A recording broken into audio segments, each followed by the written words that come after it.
let's give everybody a minute to kind of trickle in after the break, and then we'll get started.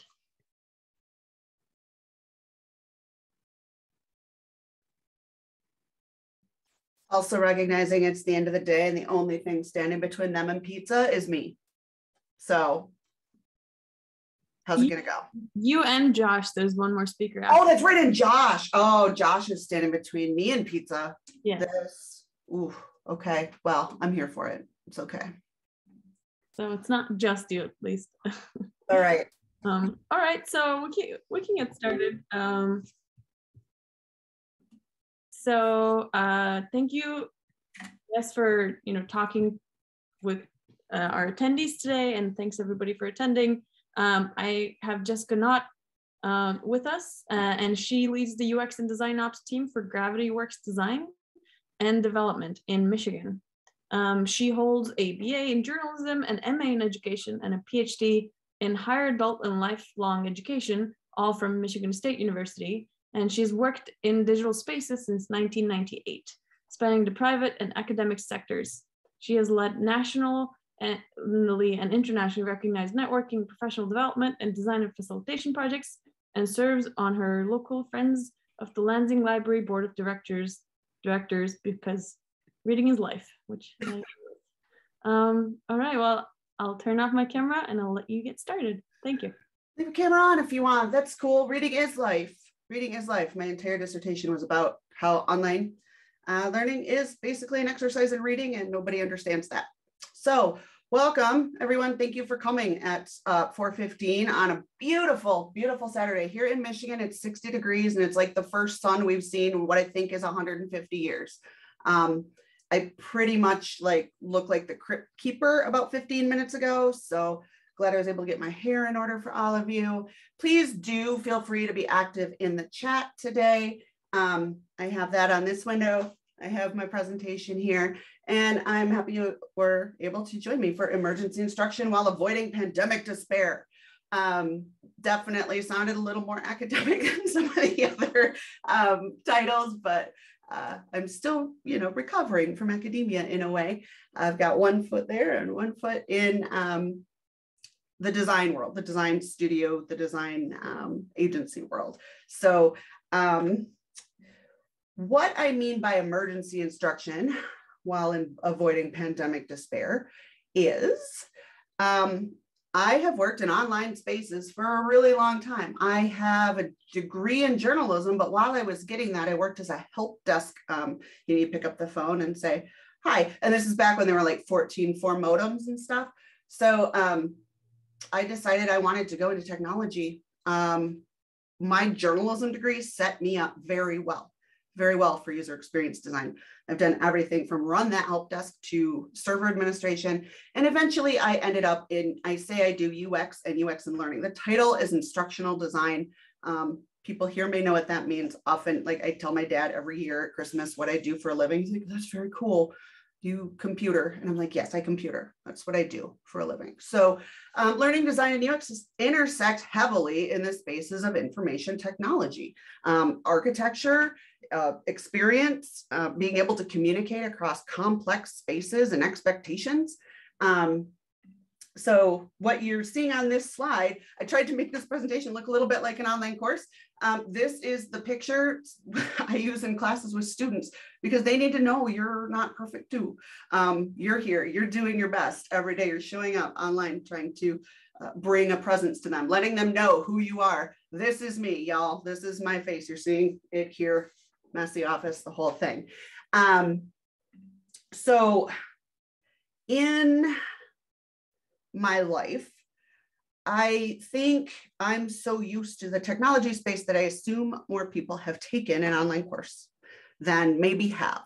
So I asked this question. Please use the chat to let me know how many of you have taken an online course for a formal certification. What I mean by that, a degree, a college course, a certificate, something that would be a credential like you would hang on your wall. Until about 20 minutes ago, I had my PhD taped up in the envelope that it came in on my back wall. I did take that down. All right, excellent. We've got a lot of people in here who have HCI. I'm seeing that. All right, so you are familiar with online learning. So you know how it can be stressful or uncomfortable when the information architecture is bad or the experience is bad, or you just don't know what to do because here you are in front of a computer and you're like, I know my entire life rides on this degree. That's how it feels sometimes. And I can't find my homework. I can't do this. I can't get a hold of my professor. Why won't anyone talk to me? It can be very lonely and isolating, or it can be the most connected world experience you've ever had. All depends on who's teaching, what the design is, how the information architecture is. So then how many of you though have taken like an enrichment experience? YouTube, we just had a whole panel of creators on YouTube, all over YouTube. LinkedIn learning certificates, yes.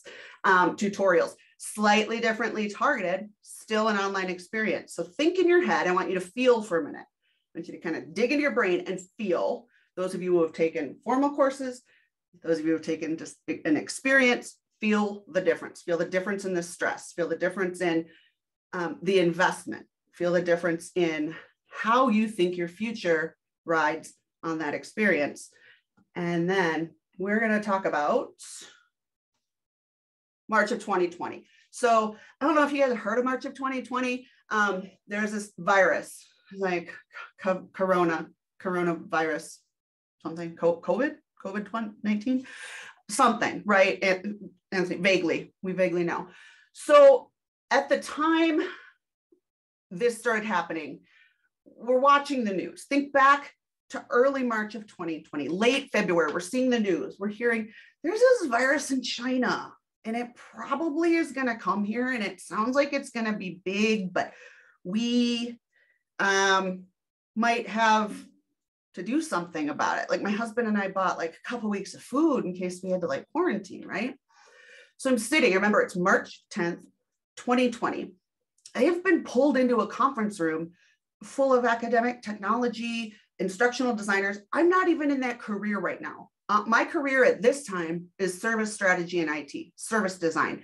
How do help desk work? How do we make campus understand what the IT job is? How do they get help? How do they know where to get help with their networking? Service catalogs. This is what I do at this time. And I'm pulled into this room and we're brainstorming, how are we gonna handle this? This wasn't the first meeting I'd been pulled into, but it made sense. Service strategy, information technology, they intersect. 10 a.m. on March 10, 2020, we get a text. Not all of us. The guy at the end of the table says, the first case has been identified on campus. Noon, the provost is sending people home. 2 hours. So we've had maybe 3 or 4 meetings. I mean, it's not like we were starting like at the beginning. We've been thinking about this. So now if you're still feel what your body's doing right now. Think about what your body started to do, right? This is what my body started to do, right? Like what are we going to do about this? MSU, Michigan State University, where I work, very big college for international students. China, Turkey, India, everywhere. Where are they going to go in 2 hours when this is announced? Everything goes online. They had to figure out how to get home, not just to Mount Pleasant, Michigan. They had to figure out how to get home to Beijing, China, Shanghai. Travel's interrupted, okay? Classes aren't canceled. They're just going to be moved online. Issues of safety and security. The survey, I get a little teary when I think about this. The survey I refer to here, it's done in 2016. So think about 2016 versus now. But in 2016, 48% of students attending college were already food insecure. They didn't know if they were going to have a meal that day. They're paying for college. They don't know if they're going to eat. They're paying for college. That 48%, 64% of them don't know where they're sleeping. Student food bags can only hold so much. So in 2 hours, we're taking everything online. We're disrupting entire future pathways of these students. Now what's your body doing? Right? So we're in this room and I just remember the silence that fell. So picture it. It's a bunch of instructional designers and people who computer for a living, as my dad would say. And I say, and the world burned. I guarantee this is water. This is sparkling water. I'm not that stressed out. We did a count, hundreds of courses, thousands of students, 2 hours. Tomorrow, their whole life is different. And we didn't know when we were returning. We thought it'd be for a couple of weeks.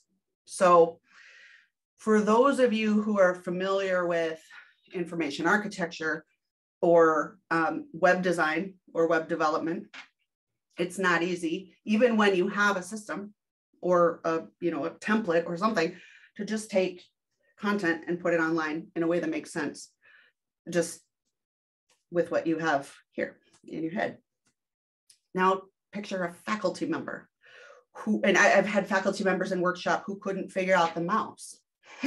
They know everything, but the left wing of the Amazonian dung beetle, they know nothing about Internet Explorer or how to get to their email. And we have hundreds of them. And we're figuring out how do we support them. And so when I say the world burned, it didn't, but it felt like it might, because we in that room were like, there's a lot of responsibility felt. We're here to support student success. We're here to make this as good for them as possible. There's a lot of responsibility. So think about that for a minute. Let's use our empathy skills. So what did we do, right? What did we do? This rubric I'm showing you is called the Quality Matters rubric. This is a standard in higher education. Some of you may be familiar with it. You can think of this as like an information architecture or UX design heuristic. I'm making the air quotes with my hands here because this rubric doesn't tell you how to teach. I'm not going to give this to Dr. Jones and say, here, this is going to give you a good online course. Just follow the directions. It's really a roadmap for how to design a course that has everything in it that would be considered a quality online experience. All of these things, it's a rubric. We had 2 hours and thousands of courses. So what do? We also have faculty who say, I'm not going to do what you say. This is my course. I teach how I want. A lot of them still thought they were going to come in. Well, I'll just come into the classroom and you can come in and point a camera at me and then we'll just like zoom it out. So they were still not in the mindset of thinking about modality. We're getting out there and saying, hey, you have to change the way you teach. What is the minimum we're going to do before tomorrow or the next day or the next day? That's why I call this emergency and remote instruction. What I'm showing you with this rubric, this 1, 2, 3, 4, 5, 6, 7, 8 categories, and I don't remember how many, but this is an old one from 2015, something like 30 data points.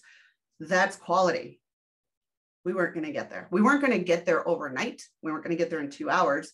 We were going to do the best we could for those students in the 2 hours we had, while they were also figuring out how to get themselves home, if they had anywhere to go, how they were going to access the internet. Michigan is a rural state. There's a real digital divide.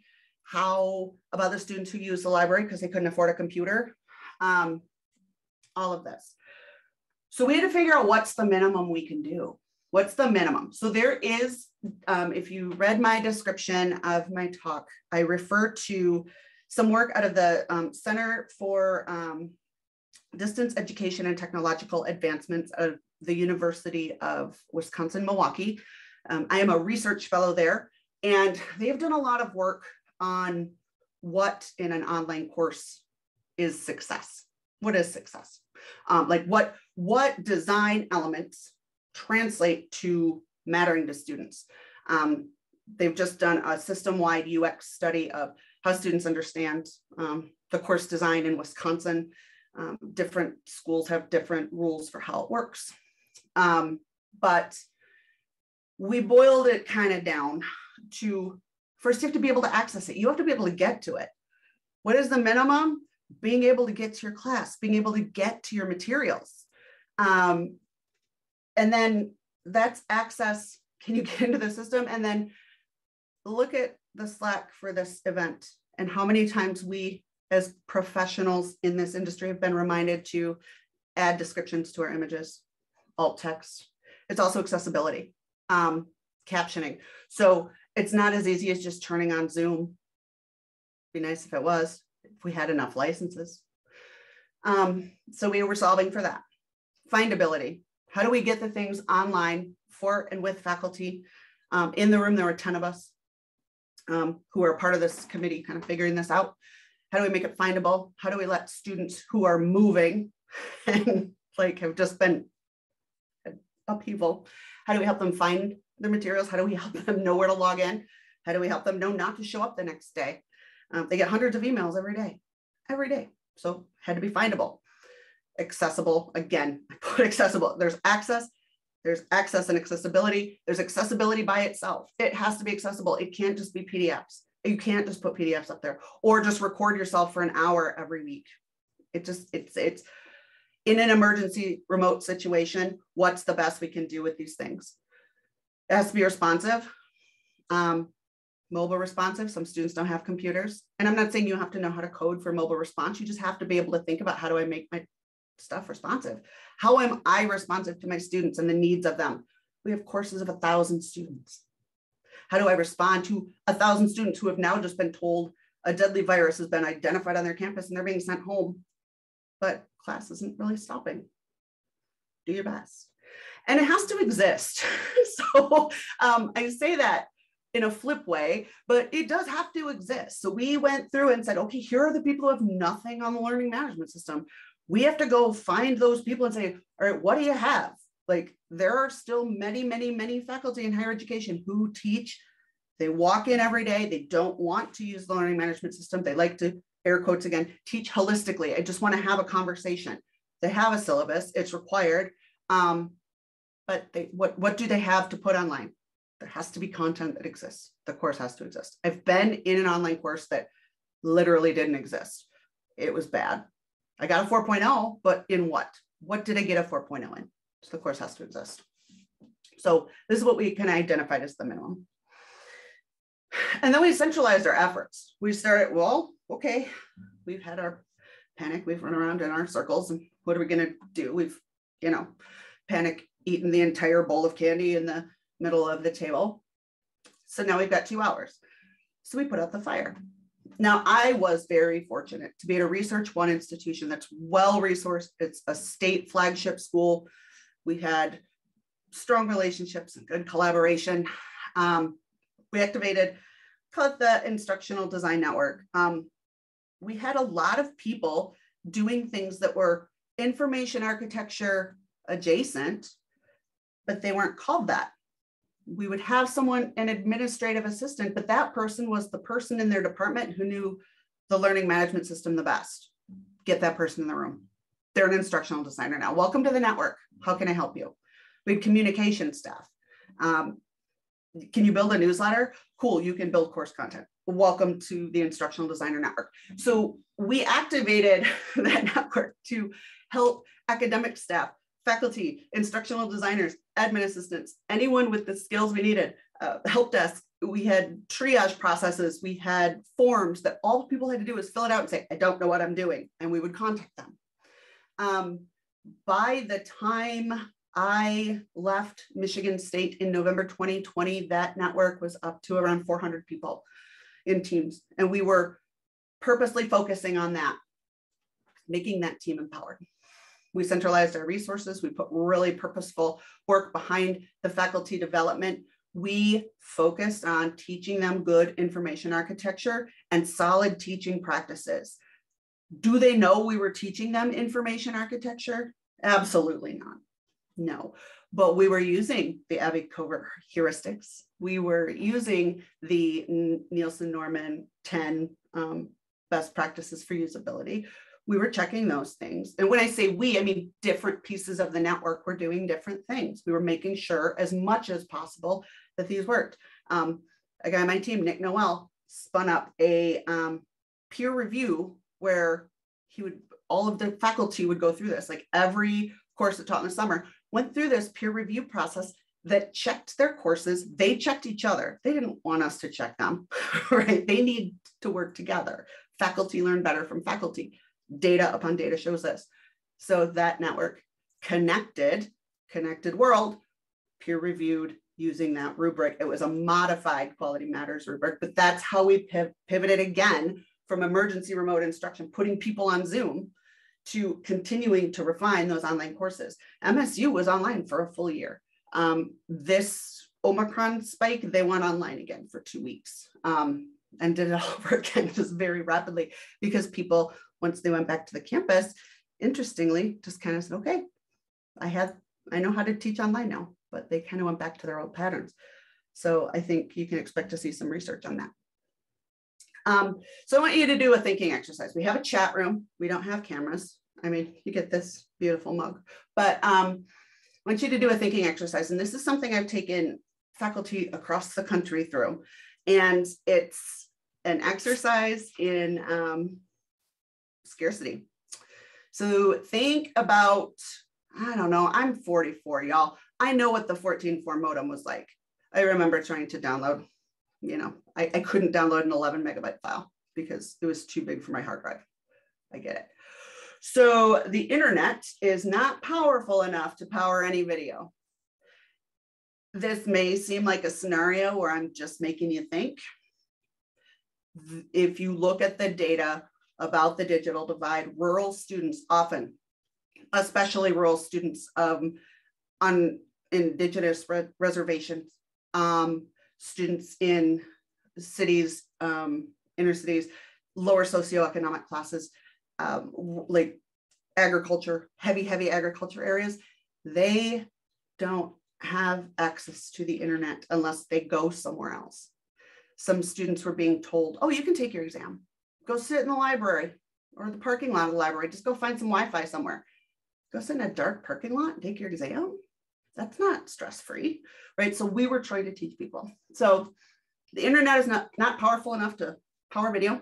You got a 14.4 modem, which means nothing, but it's, you've got like no, you can load basic text, maybe some images, right? It's like it's 1992 in here. So turn up the prints and think about it. In the whole world, in the whole universe, this is all you can do. This is all you have access to. So think about these questions. This has been a learning experience today. We're all connected, whether we're in Michigan or Pittsburgh or anywhere we're joining from. But we've been learning together today because we have internet connection, because we have Zoom, because we have Anthony and Robin and the whole team who's put this together for us. If all you have is a 14.4 modem and you've got 100 students who are wondering how they're going to graduate on time because they've got a job lined up and their careers on the line, right? Or how they're going to pass their exam when they don't have a home to go to, much less one with an internet connection. How would you reimagine your online course given the constraints?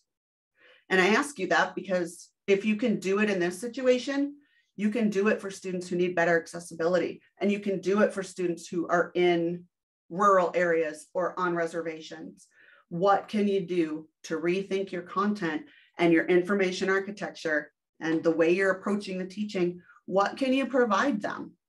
It doesn't have to be video. What are your other options? Once you think about you reimagining, use the chat to think through this. Like, what might you use? I'll tell you mine in a bit. What questions would you ask your students afterwards or during to see if it was working? How do you know? How do we know that's working? My dissertation found that we don't ask. We do our course reviews, and that's about, was your instructor good, or, you know, whatever. But we put a lot of stuff in online courses. But if you ask faculty members, do students click on that though? So you've got 7 hyperlinks up there. Do they click on them? Faculty say yes. And then if you 3 questions later ask them, well, how do you know? What are you gathering? What's your metric? They're not gathering any metrics. They don't know. They're assuming. So what questions would you ask your students as you're teaching? How can you iterate that information architecture as you're going? What would you do to keep it going? Right? We had to go 2 hours, 1 year. How did you keep it going? Unless you did things like sending out, we sent out a lot of those little hotspots, mobile hotspots to people. We had a good week of people calling the help desk and saying, my mom used my hotspot minutes for Netflix. What do I do? So that was tricky to solve, but there are things. What would you do to keep your course going? We sent out webcams to faculty. We did all sorts of things. And how would you identify ways to iterate? So these are things I challenge faculty to do in workshops. And from that generative, think about the double diamond, we generate, and they start out thinking they can't do it. And then you say, text file. And then they'll start to think about what they can do with a text file. Then you say, small images and a text file. And they start to think. And you say, okay, we've restored the internet so you can have 1 5-minute video per whatever. So you start to build that. That's how we got faculty iterating. Like methods like those is how we got faculty iterating across our campus. And we leveraged a connected team of 300 instructional designers to do it. They were embedded in their departments. We shared information. There was no right answer. Contexts are different. So we did everything we could to provide them the tools they needed. Where's my mouse? My mouse battery died, y'all. I'm telling you. So just comes down to thinking about what really matters in this. And what we found was usability and accessibility. I'm going to say it over and over and over again. If you can't use it and it's not accessible, or you can't access it, you can't find it, it's not usable because it doesn't exist. You might as well not even be there. What's the point? And purpose and presence. Students wanted to know their faculty were there. It was a comfort thing. They wanted to know they were there. They didn't need you to be their best friend. They didn't need you to, change really anything, but they needed to know you were there. They needed to know you weren't just loading things into the learning management system and then disappearing. And that everything had purpose. Their families are starting to get sick. They're babysitting their kids. They're helping their younger, siblings get through school. It had to have purpose, or they were like, what are we doing? There's so much cognitive load on us right now, so much cognitive load, just existing in the world, that when we think about students who are then putting the pressure on, think about proctoring. There's a whole debate around online proctoring right now. Online proctoring, it's garbage. It's not, it serves a purpose, but oh my gosh. So yeah, cognitive load. All right, so I only have 2 more minutes, and I saw there is a question. This is how we connect. The question is, discussion boards can help introverts engage with the class cohort asynchronously and off camera. Instructors do need to make it a mandatory part of the grade, or else it's ignored. Do you see these being used well? Yes, discussion boards, when you put together the expectations of what they are, I thrived in online learning. You may not look at me and say, introvert. I am so socially awkward, y'all. I'm so socially awkward. I thrived in online learning because discussion boards let me take the time I needed. It let me work around my neurodiversity. It let me put things in my own words and pathway. When you give students the space to do that and the clear expectation of outcomes, yes, they do work really, really well. On camera, off camera, that's a different debate. That's less information architecture and more issues of surveillance, issues of privacy. While we were testing, I looked around my office to make sure I didn't have any swear words. When we were testing, Anthony made sure that the envelopes I had with my dissertation degree and everything were taken off my wall, just in case my address was public. We also have issues of equity. Proctoring systems don't always recognize dark skin, and proctors almost always over penalize students of color. They mark them over and over and over again, more than white students. And that continues. So there's still a lot of work to do, but I hope this was helpful. I am available on LinkedIn. I could talk about it for hours. I tried to put it into 30 minutes. If there are any other questions, please let me know. I will be in Slack to answer them. Thank you. Thank you so much for coming today. Love your energy. That was so great. Thank you so much. Do we have, okay, yeah, no other questions. All right, well, please meet us for the next talk, and thank you so much.